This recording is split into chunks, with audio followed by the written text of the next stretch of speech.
मला 2 तारखेपर्यंत युती टिकवायची आहे असं म्हणणारे भाजप प्रदेशाध्यक्ष रवींद्र चव्हाण यांनी पुन्हा एकदा एक मोठं वक्तव्य केलंय।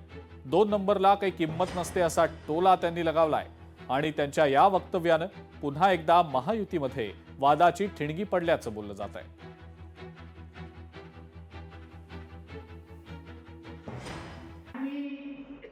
फार प्रयत्न केला की नंबर 1 होण्याचा, परंतु मी काही नंबर 1 होऊ शकलो नाही, मी नंबर 2च आहे असं त्यांनी ते म्हटलं। हे भाषण जरा पूर्ण बघण्यासारखं आहे, ऐकण्यासारखं आहे।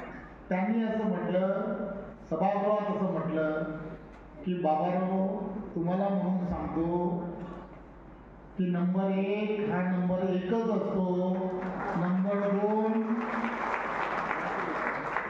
ला काही किंमत नसते असं त्यांनी म्हटलं। मी देवाचं शपथ मी म्हणून म्हटलं ना, हे कोडवर्ड मध्ये असं नका बोलू। कोडवर्ड मध्ये बोललं तर काय होतं, शंका येते की तुमच्यामध्ये काय ताकद नाही आहे का नाव घ्यायची, अशी शंका येते ना। मी कसं नाव घेऊन बोलतोय, बोला ना नाव घेऊन।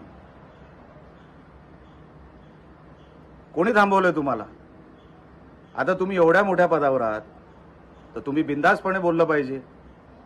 तुम्ही म्हणताय ना तुम्ही 1 नंबर, मग 1 नंबर सारखं वागा ना, नाव घेऊन टाका। तुमचे जे मनात आहेत ना त्या सगळ्या विषयामध्ये ते सगळे विषय बाहेर काढा। असं बोलून साहेब ह्याला काही अर्थ नाही, ह्याला उत्तरच नाही।